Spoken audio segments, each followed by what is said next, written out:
Everything's coming out dizzy. Yeah. But speaking of dreams, right?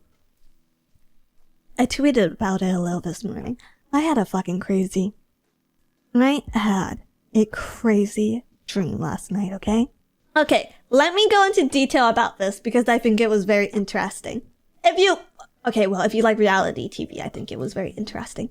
Okay, it took place in a cabin-themed reality TV show where myself and a bunch of other people would live and work in a cabin resort for a period of time. And technically, you guys were also there because the whole thing was being streamed. How this worked, I don't know. But one pair of people, but I didn't know what you guys were saying. So despite it being streamed, I had no idea what any of you guys thought. So please tell me what you think as I explain the scenario. So, cabin-themed reality TV show. One pair of people specifically there was a couple that I worked with back in 2018. They didn't come into work as a couple. They got together while we worked together, because there was a lot of people of the same age bracket. But I worked at this place for a very long time, okay? So I have a lot of trauma that comes out of it. One such trauma being that I was reprimanded over a walkie-talkie for all my coworkers to hear by an equal level manager as me for having to leave work early because my cousin just died. But that's not important to this story, okay? Just know that there was a couple that worked there, and the girl in this relationship was my work rival. I don't know why we hated each other so much. We just really didn't get along. We just naturally clashed. And then one time I had to tell her boyfriend something that was work related, but because it was private and about another coworker's life and why they wouldn't show up for work that day, she pushed me. And I guess that there's a lot of unresolved tensions and issues there. So in the dream, I'm just hanging out in the cabin waiting for more people to show up, right? And this girl passes by me, and she's just like, "Oh, hi, Dizzy. I see you're sitting in a corner again," which I never did at work, so I don't even know where that came from. But she just said some snide remark like that, walked away, and went to her boyfriend who was sitting in some other corner of the house to go be with him, right? And I'm just like, ugh. At first I feel really bad, but then I was just like, wait, I can't show chat this pathetic imagery of me getting bullied, right? And so I get up to go use the washroom, or I get up to go confront them, but I kind of pussy out and decide to just make it look like I'm going to the washroom. But as I'm going to the washroom, I turn to her and her boyfriend. What the hell are you doing with that lawnmower, boy? And I say, I aim to kill you with it. And I say, by the way, insert name here of girl I hate. I was always prettier than you. And I go and run into the washroom, and then I use the washroom, and then I very, very quickly walk out of the washroom and go back to where I was sitting before. And then this girl gets up, 3-5-0 thumbs, over towards me and becomes a fucking Dark Souls monster, okay? She's got a fucking monster hunter fucking powers right here. And she just starts swinging at me like a boss fight. Unironically like a boss fight. So I have to start fucking dodge rolling. I start dodge rolling. I start hitting her. I somehow defeat this evil beast. But I kill her in the process.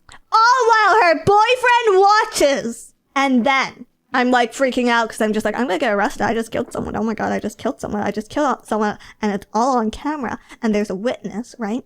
And so I get pulled into the TV agency's office, right? I get pulled into the TV agency's office and they sit me down and they're about to reprimand me. And then I'm just I was getting workplace harassed. I was getting bullied. It's all caught on footage. Everything I did was in self-defense. I will sue the network and I will sue her and I will sue her little boyfriend too. And somehow this actually works and it actually scares them. And so they decide to delete the footage and her boyfriend leaves the show. And then I get to go back to the show. And at this point, the show is actually starting, right? The show is actually starting. And so I'm being introduced to all the new people on the show. And there's this one cute guy there. He kind of looks like a young Keanu Reeves, okay? And so I put on my big girl pants and go sit next to him. But then I'm also wearing a skirt in my dream. So my skirt is a little too short. And so for some reason in this dream, I am able to see myself from behind. So I realize that my skirt is a little too short and the world can see my panties now. I guess like in my dream, the camera was back there. So you all see my panties, but this guy was nice enough to cover my butt for the camera. He was nice enough to cover my butt. And I was like, a prince! A prince! A prince! And so in the dream, things escalate very fast and we start talking and holding hands. But that's when he reveals that actually this entire time he's known I was Dizzy Dokuro. And I am mortified. And I am mortified. And then he quotes one of my hand cam streams. He quotes, oh, and not only that. So how I start talking to him, right? How I start talking and getting to know this guy is we all had to like bring in something about us and reveal like what we do for a living kind of for a reality TV show, right? And he is a self-insert Haikyuu doujinshi author. And it's not even BL. It's not even BL. He writes a doujinshi. This is so specific. He writes a doujinshi that takes place after the initial timeline of Haikyuu, where like he goes to Karasuno, not Karasuno, whatever the main school is called. Maybe it's Karasuno. He goes to whatever the main Haikyuu high school is called and is one of the new freshmen on the volleyball team. And it's all about like him going through school and he's just like, yeah, actually, like, I think the first volume turned out really well, so I might continue this. And I was already cringed out about that, but I was just, you know, he was so charming when he covered up my butt for TV, right? So I was just like, okay, you know what? I can work with this. I can make peace with a guy who like writes self-insert Haikyuu doujinshi for a living. Like, I can totally make peace with that. I'm a VTube. Except he was also a love bug! It was a whammy! It was a 2-for-1 combo! It's a wham! Pow! Both of it! And then he started quoting strips! He started quoting strips! And it was so bad! It was so painful! It was so painful to remember shit I said on stream! That I woke up. But also, after I woke up, I felt really regretful because it kind of felt like that's the closest to, like, you know, an ideal man as I ever was gonna get, so. Take me back! Take me back! Don't wake me up!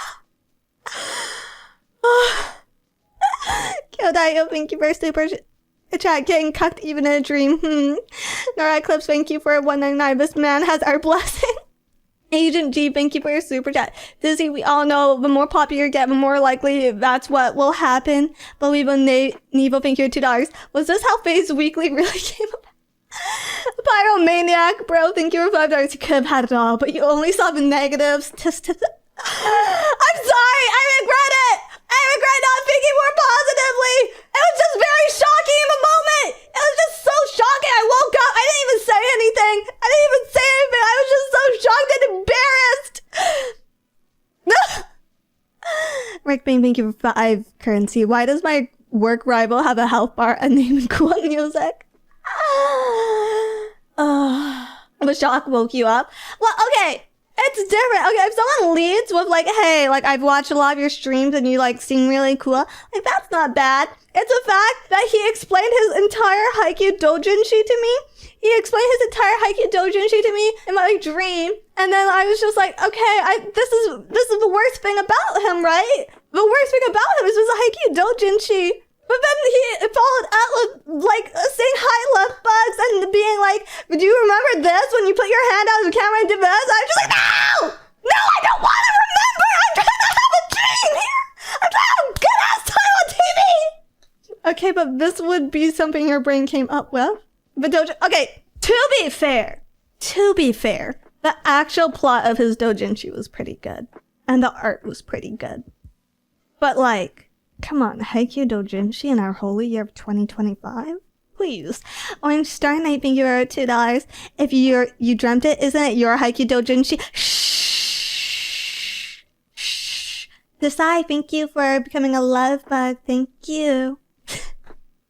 Joe K, thank you for $5. So being a love bug is a deal breaker if I'm safe. If you are a love bug, lead with it. Because I don't want to be finding out after I've already fallen in love with you. Lead with it! Let me know ahead of time! For reasons other than young Keanu Reeves' love bug, who also happens to be a Haikyuu doujinshi writer, I would have liked to continue the dream. Because the cabin setting was really nice, yes. My fellow brothers, in the face of our common dangers, in this winter of our hardship, remember these timeless words, as we can.